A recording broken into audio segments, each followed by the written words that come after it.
E aí, gente boa, tudo bem? Quero compartilhar uma reflexão com você hoje. E a reflexão está no livro de Lucas, capítulo 8, a partir do verso de número 40. Na verdade, são duas histórias, né?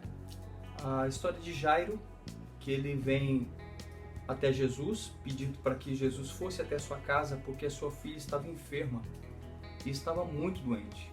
Então ele se prostra diante de Jesus, a partir do verso 40 você vai ver isso. No versículo 42, Jesus aceita ir e estava indo em direção à casa de Jairo. No versículo 43, o texto vai falar que veio uma mulher que havia 12 anos que vinha sofrendo de uma hemorragia. E ela toca na orla das vestes de Jesus e essa mulher é curada. E na sequência disso, nós vamos ver que Jesus ele faz uma pergunta: quem me tocou? Os discípulos, Pedro, seus companheiros, perguntam: mas mestre, todos te tocam? E o Senhor pergunta: quem te tocou? Ele falou: não, mas alguém tocou em mim de uma forma diferente. Eu senti que saiu virtude, ou saiu poder, né? E Jesus faz mais uma vez a pergunta: quem me tocou? Ninguém se habilitou de falar: olha, foi eu, Jesus. E aquela mulher estava ali, tímida, preocupada, de repente ela se revela dizendo: foi eu que te toquei. E ela fala que ela havia tocado e ela diz também como ela havia sido curada da sua enfermidade. Então ela passa a contar que ela durante 12 anos sofria de uma enfermidade e que ela decidiu no seu coração vir a Jesus e tocar na orla das suas vestes, e que se ela tocasse na orla das vestes de Jesus, ela seria curada. E Jesus então diz: filha, a tua fé te curou, ou te salvou, depende da sua tradução, vai-te em paz. Jairo estava ali esperando, esperando resolver quem havia tocado em Jesus, que situação era aquela.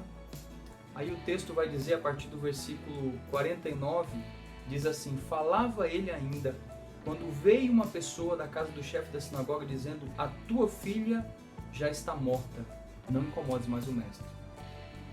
Eu fico imaginando que nessa hora Jairo paralisou, pedrificou com aquela notícia, e Jesus parece que não estava nem prestando atenção em tudo aquilo que estava acontecendo, mas de repente Jesus vira para Jairo e diz: não temas, crê somente e ela viverá. Jairo, ele não tinha muito tempo, ele sabia disso. Ele diz: olha, eu preciso que o senhor vá até minha casa, porque minha filha está seriamente enferma, ela precisa de ajuda. Então Jairo precisava de que Jesus fosse à sua casa com uma certa urgência, Ele tinha urgência de que Jesus fosse à sua casa. Aquela mulher sofria já há 12 anos, o texto diz, 12 anos sofrendo com hemorragia, com enfermidade, E quando ela toca nas vestes de Jesus, ela é curada instantaneamente, imediatamente. Eu gosto dessa palavra, imediatamente. A coisa que pode nos levar à incredulidade é o tempo, A mulher sofre 12 anos com hemorragia.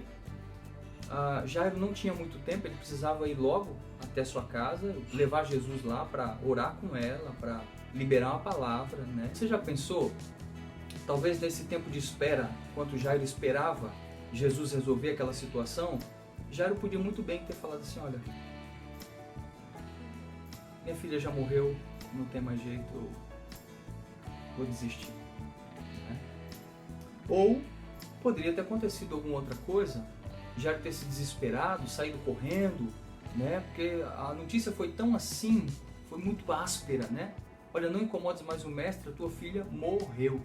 Então Jairo poderia ter se desesperado naquela hora e sair correndo em direção à sua casa para ver sua filha. A incredulidade, o tempo ele pode nos levar à incredulidade, O tempo pode nos levar à falta de fé, o tempo pode nos levar a abandonar sonhos, abandonar projetos, a esquecer, promessas, Quantas vezes o Senhor tem nos prometido alguma coisa? Promessas antigas que a gente nem se lembra mais. O tempo, nos permitiu, nos fez esquecer das promessas de Deus, daqueles sonhos que nós engavetamos, porque o tempo foi passando, a gente não viu acontecer, nós engavetamos, É legal a gente parar para ver essa questão do tempo, porque quando a gente vai para a vida de José, a Bíblia diz que José, ele foi escravo durante 12 anos, né? 12 anos. Davi foi ungido rei, mas ele só sentou no trono depois de 10 anos.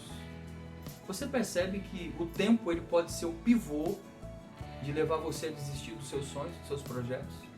Porque o tempo é aquela coisa, nós somos uma geração imediatista, né? Nós somos uma geração fast food, aqui e agora, né? As coisas têm que acontecer agora.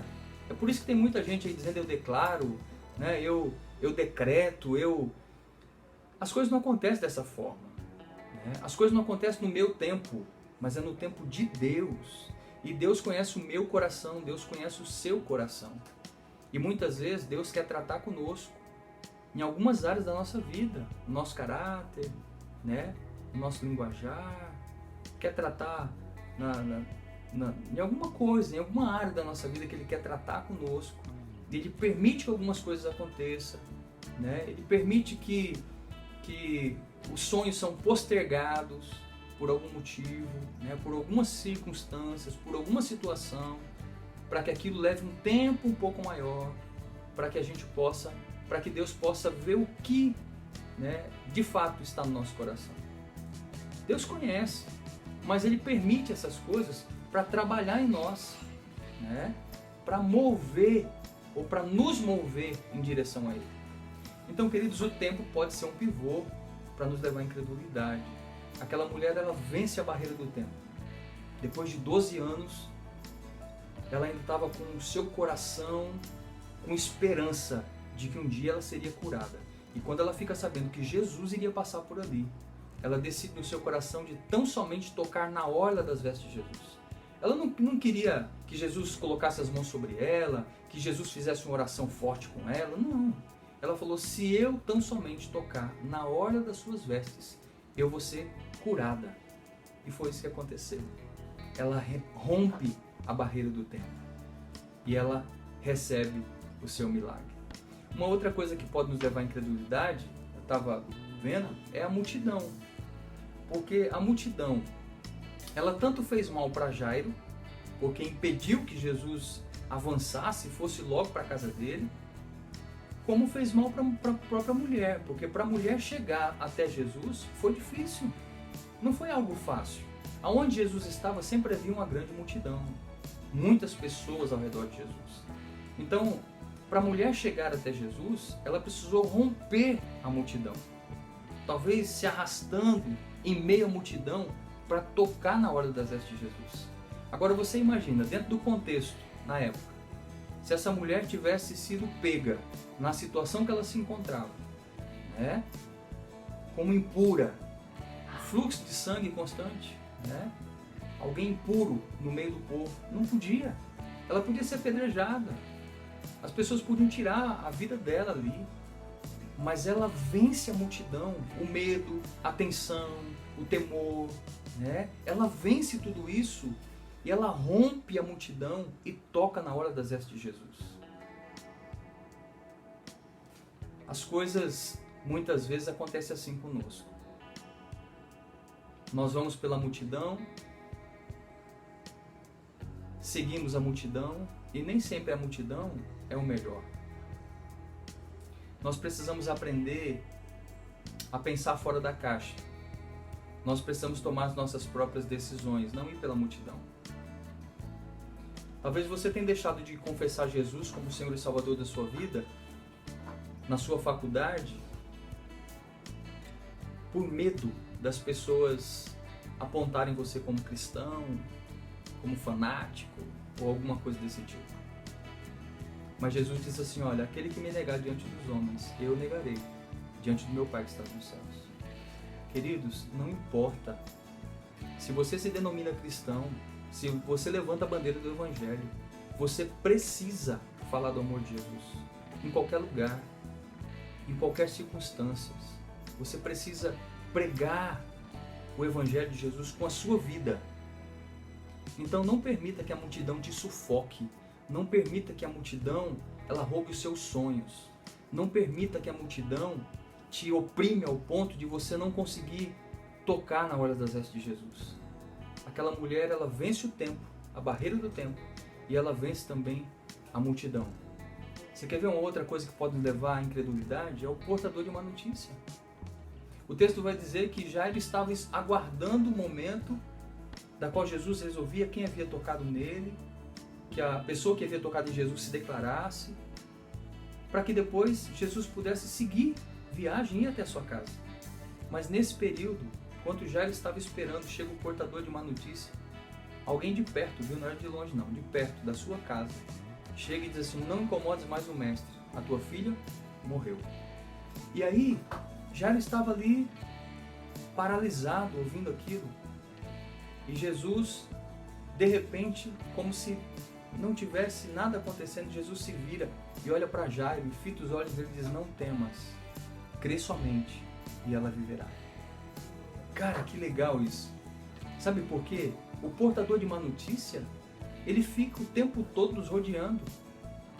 O portador de uma notícia, quantas vezes ele já chegou até você, até mim, com notícia dizendo assim: olha, não vai dar certo, isso não é legal, isso é assim, isso é assado, colocando barreiras, colocando medo em você, colocando situações da qual não existe, para que você desista dos teus sonhos, dos teus projetos, daquilo que Deus tem colocado no seu coração. Então, olha, não é tempo de você dar ouvido para portador de uma notícia, não. Não é. Não olhe para as circunstâncias à sua volta, não. Ah, mas já morreu, já faz 4 dias. Jesus é especialista. Ele manda tirar a pedra. Ele manda Lázaro sair para fora. Porque ele é especialista em fazer milagre, operar sinais. Então não importa, não olhe para o portador de uma notícia. Olha, rompa a barreira do tempo. Vença a multidão que tenta te oprimir, te amedrontar para que você não avance. E não dê ouvido ao portador de má notícia, né? Ah, porque esse curso não é legal. Ah, porque não dá dinheiro. Ah, porque isso, ou porque aquilo, ou porque aquilo outro. Não dê ouvido ao portador de má notícia. Uma coisa que você precisa entender é que você precisa estar com os olhos fitos no Senhor. Enquanto Jairo estava com os olhos no Senhor, ele não permitiu que aquela voz dizendo: a tua filha morreu, não incomodes mais o mestre, roubasse a fé do seu coração. Ele permanece parado ali olhando para Jesus como quem diz assim: e agora, mestre? E agora? E Jesus vira para ele e diz assim: não temas, crê somente e ela viverá. Queridos, eu não sei o que você está passando, eu não sei o que você tem enfrentado nesses dias, mas uma coisa eu sei: Deus é poderoso para fazer infinitamente mais. Depois você dê uma lida no texto, Lucas capítulo 8, a partir do versículo 40 até o 56, você tem o desfecho das duas histórias, duas histórias que se entrelaçam, e você consegue ver o desfecho, o desenrolar dessas histórias dentro desse texto. Leia, eu tenho certeza que você vai ser ainda tremendamente abençoado. Deus vai te trazer ao teu coração ainda outras coisas, tá bom? Mas não permita que o tempo roube ou vença os teus sonhos, não permita que ele venha fazer com que você desista dos teus sonhos, não permita que a multidão pare você, não permita. E não permita que o portador de uma notícia roube a alegria do seu coração. Continue olhando para o Senhor, esperando nele, porque a qualquer momento ele vai virar para você e dizer, como disse para Jairo: não temas, crê somente, ela viverá. Forte abraço para você, um cheiro no seu coração. Até a próxima, se Deus assim permitir.